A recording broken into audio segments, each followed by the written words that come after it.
being stuck in that same role, it's nice to be able to be ourselves again. They don't seem to like it. But just like when we started the New Day in the beginning, they didn't like it. So is it going to become a thing where, in a couple of months, in a year or so, they go, oh, you know what, we really like this. This time, it's going to be too late. They say you are as good as the company you keep. So I think the fans would say I'm a complete asshole. Whoa. But I disagree. Okay. I am sitting on the floor by choice, not because Xavier Woods or Kofi Kingston, the New Day, asked me to.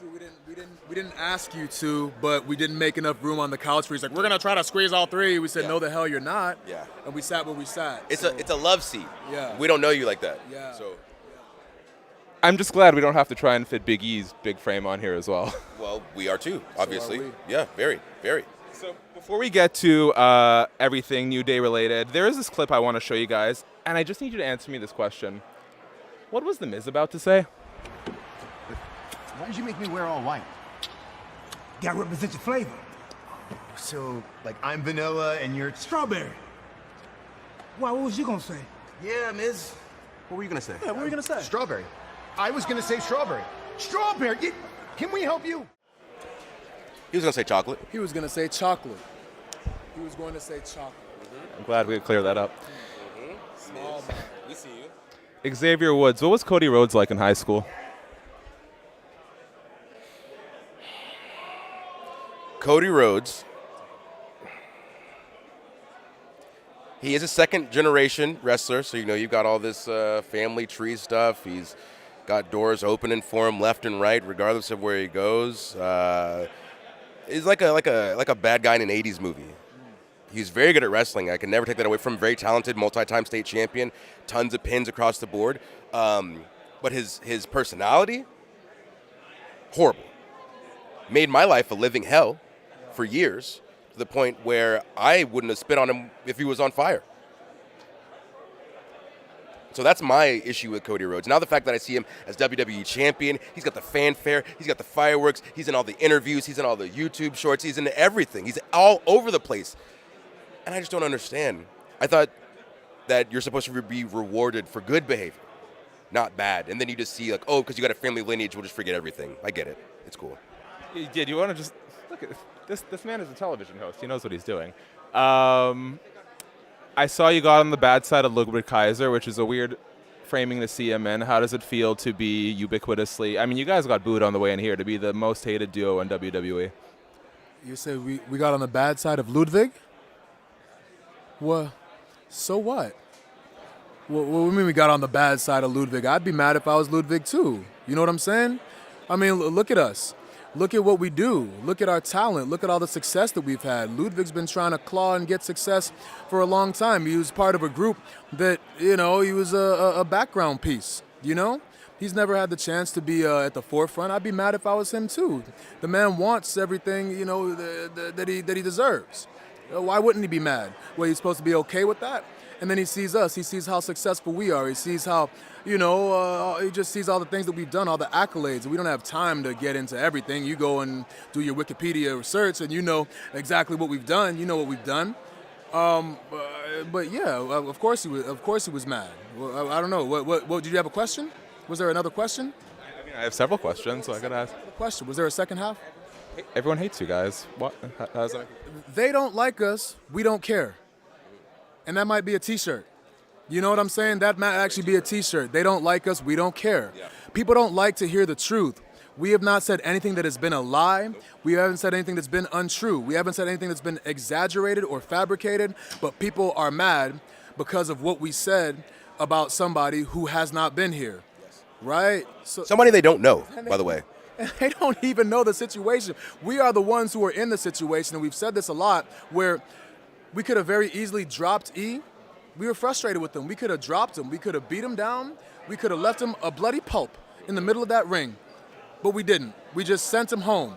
We said these things that were true, that were hard, but they were fair. They were harsh, but they were fair. And we sent him home. He said he could be here every single week for us, right? He said he could be here. So he has the capability of being here. How many times has he been on Raw since he said that statement? SmackDown? Settle. NXT? Settle. So where the hell is he? So why are y'all mad at us? So Lots of people have been screaming at us that we want E. It's like, that's cool. You should tell him because we're not attached to him anymore. Tell E that you want to see him. Don't be mad at us because E's not here. Like Kofi said, E said he'd be here for us, but he's clearly not here for you. wild. But you're mad at us about that. And So you're it's mad at us. it's very confusing. And we were talking about this over there. We had a very mature conversation with E. A very mature conversation that grown men could have. We could have had that conversation on the phone. We could have had that conversation in the back. We could have had that conversation anywhere. But E forced our hand. E chose to come out as the showman, to want to take the credit for making sure that everybody still loves the New Day. At the 10th anniversary, how selfish is that? You weren't even supposed to be there. Not even supposed to be there. So, and why wouldn't you tell us that you were coming? You know what I'm saying? Oh, I'm going to show up here. You wait until we're at the precipice of destruction before you come in, and now you want to swoop in and be the hero. Everybody, Big E's going to save the day. He's going to save the New Day. Oh, come on, man. You couldn't have texted me? You couldn't have called me? You know what I'm saying? It's crazy. Obviously, I imagine if not now, once upon a time you did care about Big E's health and well-being. But as his injury pertained to the New Day's direction and future, what were going through your mind after you were obviously able to console what happened with Big E? How did that sort of situation frame what the future was going to look like for both of you? We obviously don't want death to E. We don't want that. We just don't want anything else to do with him because he turned his back on us. But as far as his injury when it occurred, we did everything that we could to support him emotionally because we can't go in with healing hands and fix his neck. So we did everything. We were there for him. We call him, text him. We put together videos. Here we go. Another disrespect. That's Al. That's Al out of all people. Al used to work with the company, and now here he is interrupting. He invited us to come here, and now he's making an announcement while we're over here trying to do our thing. This long goatee. It's crazy.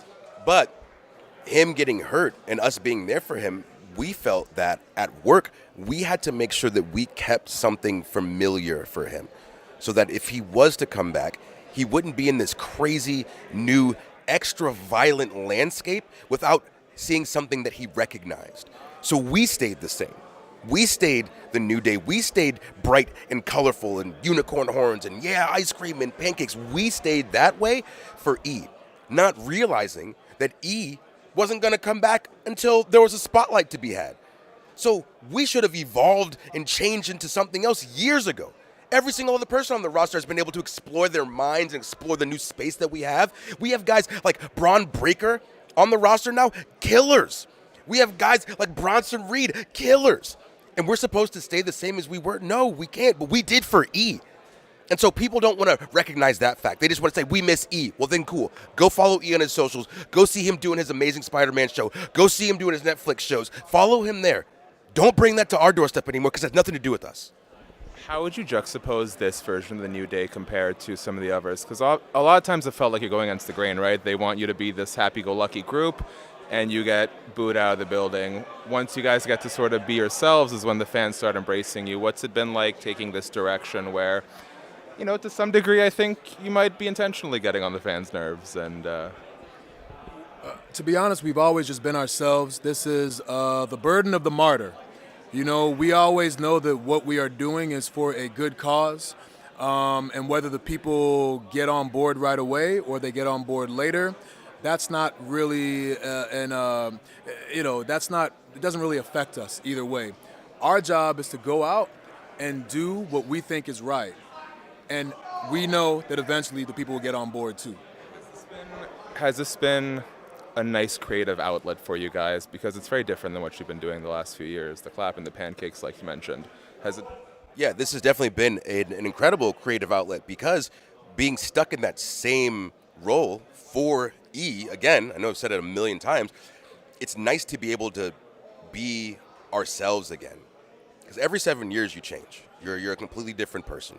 Your mind changes because you're getting new social stimuli and you're figuring things out about yourself because it's always a work in progress. And our work in progress is now something that we get to share with people. And unfortunately for them, they don't seem to like it. But just like when we started the New Day in the beginning, they didn't like it. We were sharing who we were then. And now this is who we are now. And now you don't like it. So is it going to become a thing where, in a couple of months, in a year or so, they go, oh, you know what, we really like this. This time, it's going to be too late because we're completely different people. And if you weren't rocking with us immediately, then it's not for you. We're not here for you anymore. We're here for us, to focus on ourselves and to win more titles, to make more money, to make more of an impact, to create this legacy that we've already, by the way, already created multiple Hall of Fame moments, multiple ideas that people will use for generations to come. This, what you're talking to right now, this is probably the greatest thing to happen to professional wrestling. You laugh, but in reality, do you know how many people have told us who are on the independents that they feel comfortable being themselves because of us? Do you? No, you have no idea, because you're not the kind of person that does something like that for people, but we are. So we know what that feels like. And that's what we do across the world. Regardless of what language you speak, we can inspire you to do that. And now, while we're in this era of our lives, we will do that once again for a whole new group of people. And right now, in the infancy, you don't understand it, and that's okay. You're not mature enough yet. One other thing I can't do is grow that sweet beer that Kofi's got. On the way out here, because we do got to wrap, there's always a showcase mode. I think one day there has to be a New Day showcase. Can I just very quickly get one singles match from Kofi, Xavier, as much as it pains you, one singles match from Big E, and then one tag match. If there's 4 matches we had to include in the New Day showcase. Singles match? I mean, I think for me, it's got to be Daniel Bryan at WrestleMania, right? 2019, WrestleMania, what, 35? 35. I'm always bad with those numbers, but yeah, that was a great match, a great story. I'll go me and Finn Balor, King of the Ring finals, Crown Jewel, and an E-match. I think the one he had with Titus O'Neil. Yes, SmackDown. It was at SmackDown. I'm not sure. You have to go back and do the research, but it was a fantastic match. You know, Titus got ensnared in some microphone wire or something like this. He was very mad. I mean, you know, it was a good beating. Yeah. You know, he taught him a lesson. He did.